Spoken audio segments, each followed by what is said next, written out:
Welcome to The Explainer. Today, we're tackling something that literally dictates your livelihood, your resume.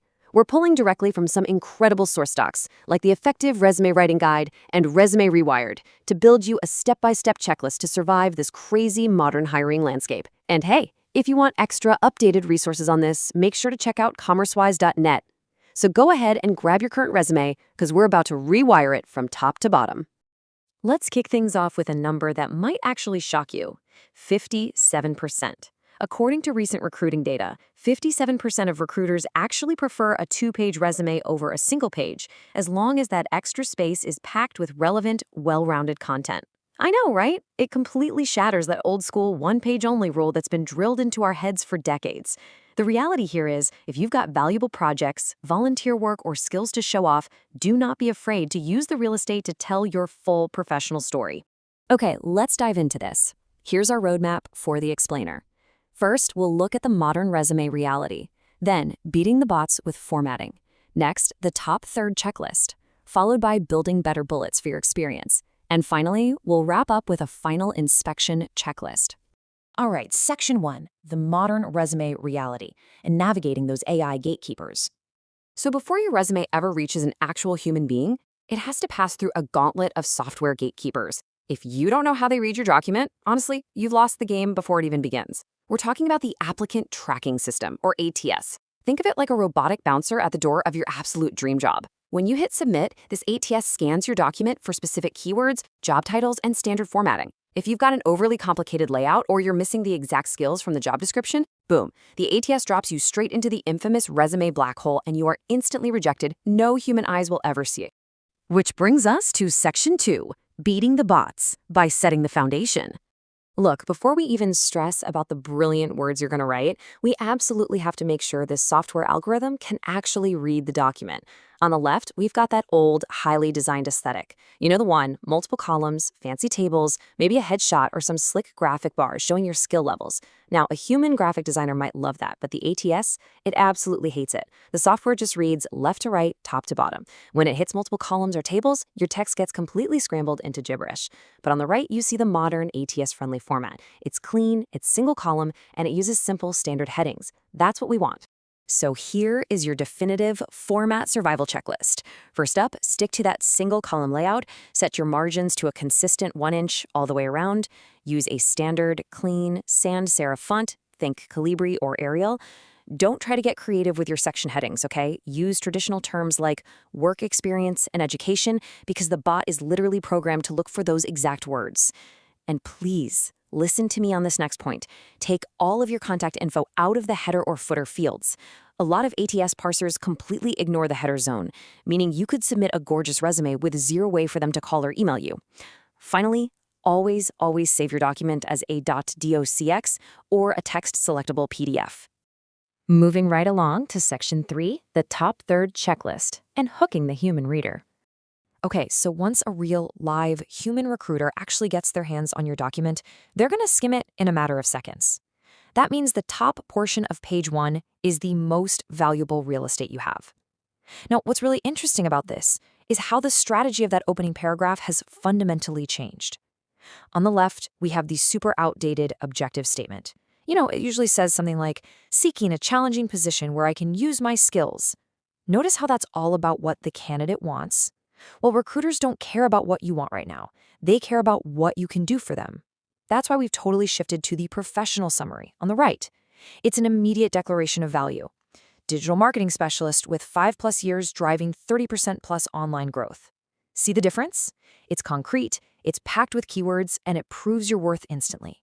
Think of it like this. Your professional summary is the marquee and the trailer of your career movie. It's a tight 2 to 4 sentence snapshot that acts as your elevator pitch.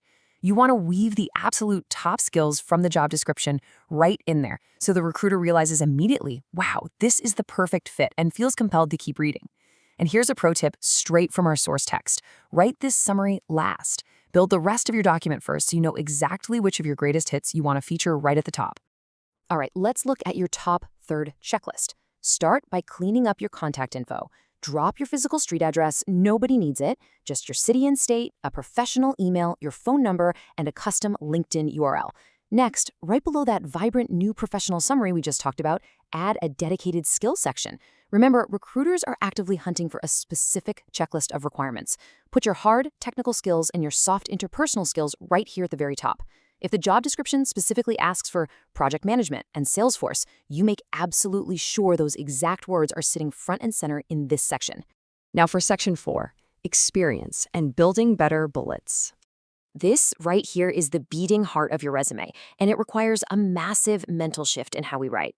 We are no longer writing job descriptions, folks. We are writing achievement records. Look at the passive duty on the left, responsible for training new hires. Okay, that tells me what you were supposed to do, but it doesn't tell me if you were actually any good at it. It's just kind of boring. Now, contrast that with the active achievement on the right. Trained 30 new hires over 12 months, reducing the average onboarding cycle by 25%. Boom. You just quantified the scale of your work, and you proved that your actions actually delivered a highly beneficial outcome for the business. To consistently write these active achievements, you really need a framework. Enter the incredibly powerful STAR method. It stands for situation, task, action, and result. You briefly outline the context or the problem, state the strong, active steps you took, and, this is the most important part, you end with the measurable result. Like, how did the company actually benefit? Using this methodology totally transforms a dry, passive bullet point into a compelling, outcome-oriented story of success. Now, if the STAR method feels a bit too long for a single resume line, our sources offer a fantastic condensed alternative, the CAR method. Challenge, action, result. What was the inefficiency or risk? What dynamic, active steps did you take? And what was the quantifiable proof of your success? We're talking numbers, percentages, or dollars. Both of these methods essentially force you to focus entirely on your impact rather than just listing out basic chores. And if you really want to stress test your bullets, you've got to use the So What framework. It's brutal, but it is a brilliant self-editing technique. Try reading a draft bullet point on your resume out loud and just ask yourself, so what? If your bullet says, manage the company's social media account, well, so what? Did follower engagement go up? Did you drive more sales? If you literally cannot answer that so what with a measurable result or a positive outcome, I'm telling you, that bullet point is incomplete, and it needs a rewrite. So let's lock in the Better Bullets checklist. First, make sure every single bullet relates directly to the job you want. Second, arrange them in order of importance. You want your absolute strongest achievement right at the top of that job entry. Third, start every bullet with a strong action verb. Use words like initiated, launched, or optimized. Do not use helped with. Fourth, show those results with hard data. And finally, keep it tight. Limit your bullets to your most impactful accomplishments. We want punchy metrics, not wordy essays. Almost there. Section 5, the final inspection checklist, getting ready for deployment. Okay, your content is strong, you've beaten the bots, but before you smash that submit button, we have to do a visual and technical polish just to make sure you look like the consummate professional you are. Have you ever heard of the F pattern? This is the proven, predictable eye pattern that recruiters use when they scan a document. They read horizontally across the top, which is exactly why our summary and skills are sitting right there. Then they drop down and scan vertically along the left margin. Because of this natural F pattern, you absolutely must place your most critical information, like bolded job titles, strong action verbs, and clear dates anchored along that visual path so they literally cannot be missed. Here is your final inspection checklist. Make sure your section headings really pop. Use a 14 to 16 point bold uppercase font. Keep your body text totally legible at 10 to 12 point.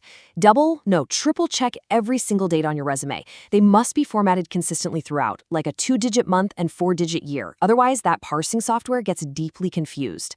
Proofread ruthlessly. I literally cannot stress this enough. One single typo undermines your professional credibility and can get you eliminated instantly. Strip out any confusing internal jargon or acronyms. And lastly, click every single hyperlink on the page to make absolutely sure your email and LinkedIn actually work. So the crucial point is really summarized beautifully in this quote drawn from our sources. Every bullet point should answer the question, what mission did you accomplish and what was the outcome? Your modern resume is not just a list of chores you are assigned to do. It is a strategic, data-driven record of the missions you successfully accomplished.